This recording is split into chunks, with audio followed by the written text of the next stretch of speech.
گزشتہ مجلس میں یہ بات چل رہی تھی کہ مغرب اور عشاء کے درمیان جو وقفہ ہے ہمیں اس وقفے میں کیا کرنا چاہیے۔ تو سب سے پہلے یہ بتایا گیا کہ جب بھی آدمی مسجد میں داخل ہو، خواہ مغرب کے لیے ہو، عشاء کے لیے ہو، عام طور پر جو بھی نماز ہو، تو سب سے پہلے داخل ہوتے ہی آدمی کو کیا کرنا چاہیے، وہ ہے کہ اعتکاف کی نیت کر لے کہ میں نفل اعتکاف کر رہا ہوں جب تک کہ میں اس مسجد میں ہوں۔ پھر اگر کوئی حاجت پیش آئے، ٹوائلٹ جانے کی ضرورت ہو، کہیں نکل گیا، پھر دوبارہ جب واپس آئے تو دوبارہ یہی نیت کر لے۔ اگر مسجد میں آ جائے اور پھر بیٹھ بھی جائے، خاموش رہے، کسی کے ساتھ بات نہ کرے اور کوئی قرآن، کوئی ذکر، کچھ بھی نہ کرے، صرف بیٹھا رہے، پھر بھی ہر لمحے کے بدلے اس نیت کے نتیجے میں ہر لمحے کے بدلے اس کو ثواب ملتا رہے گا۔ تو نمبر 1 یہ کرے۔ نمبر 2 میں نے کہا کہ جیسے مغرب ختم ہو جائے تو فوراً دل میں یہ ارادہ کر لے کہ میں عشاء کے انتظار کے لیے بیٹھا ہوں، کہ آپ صلی اللہ علیہ وسلم کی حدیث ہے کہ جو شخص نماز کے انتظار میں رہے تو گویا کہ وہ نماز ہی میں ہے، نماز میں شمار کیا جاتا ہے اور اس کو ثواب ملتا ہے، گویا کہ وہ نماز پڑھ رہا ہے، حالانکہ وہ صرف نماز کے انتظار میں رہتا ہے۔ اور میں نے وہ روایت پیش کیا تھا کہ جب تک کہ وہ انتظار کرتا رہتا ہے تو فرشتے اس کے لیے دعا کرتے ہیں،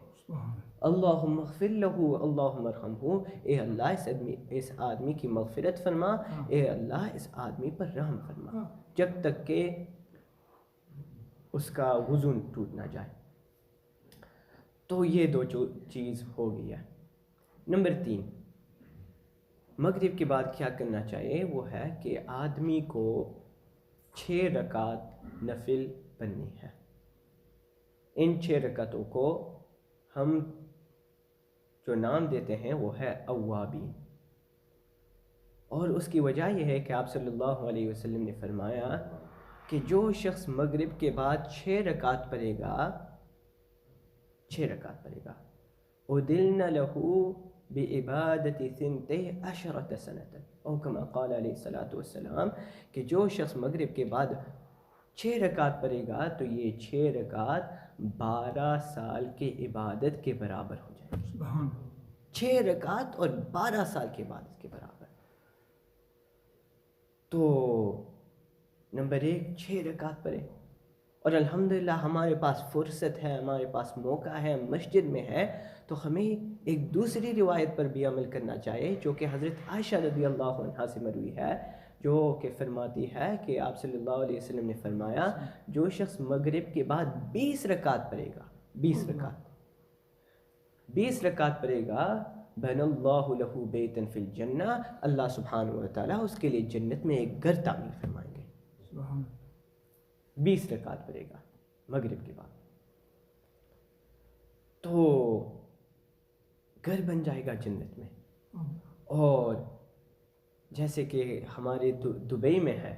کہ اگر کوئی شخص وہاں گھر خرید لے تو خود بخود آٹومیٹکلی اس کو وہاں کے رہنے کی ویزا بھی مل جاتی ہے۔ تو گویا جب اللہ سبحانہ وتعالیٰ آدمی کو جنت میں گھر دے رہے ہیں تو گویا کہ یہ کہہ رہے کہ اللہ سبحانہ وتعالیٰ اس کو جنت میں رہنے کا وعدہ فرما رہے ہیں، جنت میں داخلہ عطا کر رہے ہیں۔ تو یہ 6 رکعت پڑھے اور یہ 20 رکعت پڑھے، اوابین کی نماز۔ اور جو شخص کبھی بیزی ہو، مائیں بہنیں جو گھر میں سن رہی ہو، ان کے پاس وقت نہ ہو، آپ بھی کبھی کوئی وقت کسی جلدی میں ہو، تو علماء کرام نے فرمایا ہے کہ جو شخص مغرب کے بعد سب سے پہلے 2 رکعت سنت مؤکدہ پڑھے، پھر اس کے بعد 2 رکعت نفل پڑھے، اور پھر صرف 2 رکعت مستقل طور پر نفل پڑھے، یہ ہو گئی 6 رکعت، یہ 6 رکعت بھی اوابین شمار ہو جائے گی۔ تو اگر کسی کے پاس فرصت نہ ہو تو مستقل طور پر 6 رکعت پڑھنے کی ضرورت نہیں ہے، صرف سنت مؤکدہ اور نفل کے بعد صرف 2 اور رکعت پڑھ لیں۔ لیکن ہمارے لیے فائدہ اسی میں ہے کہ ہم پہلے سنت مؤکدہ پڑھ لیں، نفل پڑھ لیں، اور پھر 6 رکعت مزید اور پڑھ لے، اور ہمارے پاس وقت ہے، ہم ثواب کے حارث ہے، ثواب کے امیدوار ہے، تو انشاءاللہ ثم انشاءاللہ اللہ سبحانہ و تعالیٰ توفیق دے تو 20 رکعت پڑھ لیں۔ تو یہ ہوگی نمبر 3۔